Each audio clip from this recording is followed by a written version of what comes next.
യാമന ബസീറ എന്താണ് സുഖാനല്ല എന്തായാലും കമ്പ്യൂട്ടറിൽ വെച്ചില്ലടാ എപ്പോഴത്തെ പുതിയ കമ്പ്യൂട്ടറിലെ വെങ്ങിനെ ഒരു കപ്പാട്ട് വേണം അതിന് മോനെ. ഏത് കപ്പാട്ട് നിങ്ങൾക്ക് വേണ്ടത്? എല്ലായിടും മൂലക്ക് വെച്ചിട്ടുണ്ട് അക്കർച്ച. പിന്നെ അത് 3 മാസം കൊണ്ട് കൽത്തപ്പത്തിൻ്റെ ദബ്യാക്ക, മറ്റത് 6 മാസം കൊണ്ട് കൽത്തപ്പത്തിൻ്റെ ദബ്യാക്ക.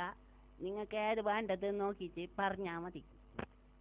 എന്തിൻ്റെ മോനെ ഇപ്പം ഞാൻ കൽത്തപ്പത്തിൻ്റെ ദബ്ബി എങ്ങാൻ വന്നാ മോനെ ഞാൻ നല്ലൊരു കപ്പാട്ട് എങ്ങാൻ വന്നടാ. നീ എന്തിനാ കൽത്തപ്പത്തിൻ്റെ ദബ്ബിയാ വെക്കുന്നത്? എന്തിൻ്റെ മോനെ ഇത് നീ പറയുന്നത്? അങ്ങനെയല്ല അക്കർച്ച, അത് പിന്നെ ഇത് എന്നെല്ലാം പറഞ്ഞെങ്കിൽ 3 മാസം കൊണ്ട് കൽത്തപ്പത്തിൻ്റെ ദബ്യാക്ക. അത് പിന്നെ നേരെ പറഞ്ഞിട്ട് കൊടുത്തില്ലെങ്കിൽ ബയ്യ എനിക്ക് പ്രശ്നമായെങ്കില.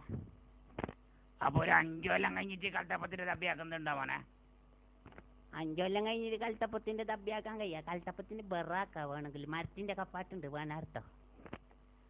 പഠിച്ചാനെ വേണ്ട അതേ നീലക്കുപ്പ അടിച്ചാടെ ഒളിച്ച് തന്നെ കാണുക ചക്കനാടിയെ കണ്ട പോലെ തോന്നല എനിക്ക്. നേരത്തെ ഉണ്ട് വന്നിട്ട് ഇവിടെ ചോറിയാക്കുന്നത് ഞങ്ങൾക്കും തിരിഞ്ഞിട്ടാ. അവൻ ഞാൻ ഇടക്കിടക്ക് അവനെ കാണലുണ്ട്.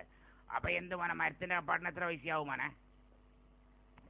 മരത്തിൻ്റെ കപ്പാട്ടിന് ചെറിയ പൈസ 10,000 രൂപൻ്റെ മുകളിൽ, 10,000 രൂപൻ്റെ താഴെ ചിന്തിക്കേ വേണ്ട. ഞങ്ങൾക്ക് ഭയങ്കര ഇഷ്ടപ്പെട്ടതൊരാ ബസീറ കൽത്തപ്പം ചാറ് കൂട്ടി തിന്നാൻ എന്ത് വാങ്ങുവാനാ. അപ്പം ഞങ്ങൾക്കിപ്പോൾ ഒന്ന് മനസ്സിലായി, എല്ലാവർക്കും നീ ഇത് പിച്ചിട്ട് എങ്ങനെയെങ്കിലും കൽത്തപ്പം ചുട്ടിച്ചോറ് തിന്നോട്ട് തന്നാ നിൻ്റെ പരിപാടി. അതൊക്കെ ഇപ്പോൾ മനസ്സിലായി. സാരമില്ല. അപ്പം ഞാനെന്താക്കും, ഞാൻ ഇപ്പോൾ പോയായിരുന്നു മോനെ. ഈ കമ്പ്യൂട്ടർ കണ്ടിച്ച് എന്തോ പോലെ ഉണ്ടല്ലോ മോനെ, ഒറ്റ കടന്നിട്ട് ഒരിക്കൽ ഓണാക്കിയിട്ട് കാണാൻ ആശയായിപ്പോയല്ലോ എനിക്കത്. ആയോ സാറില്ല, അത് പോട്ടെ. എൻ്റെ റിച്ചാടെ പുറത്ത് കാക്കുന്നുണ്ടടാ. അപ്പം എന്താക്കുന്നെങ്കിൽ ഞാൻ നീ പീടി ഇറക്കാത്ത ദിവസം ഞാൻ ഒരു റിച്ചിയും കൂട്ടിച്ച് വരുന്നത് നമുക്ക് കപ്പാട്ട് കൊണ്ട് വാങ്ങണ്ടിട്ട് ഞാൻ വന്നിരുന്നു പോനെ. ആ നീല ഷർട്ട് ഇട്ടുകൊണ്ടൊക്കെ നീ അങ്ങനെ പോകേണ്ടതെന്ന് വേണ്ട. ഓൻ നീക്ക് തന്നെ അടിങ്ങാറായിട്ട് തീരും, മനസ്സിലായില്ലേ? അപ്പം ഞാൻ പോയെന്നടാ.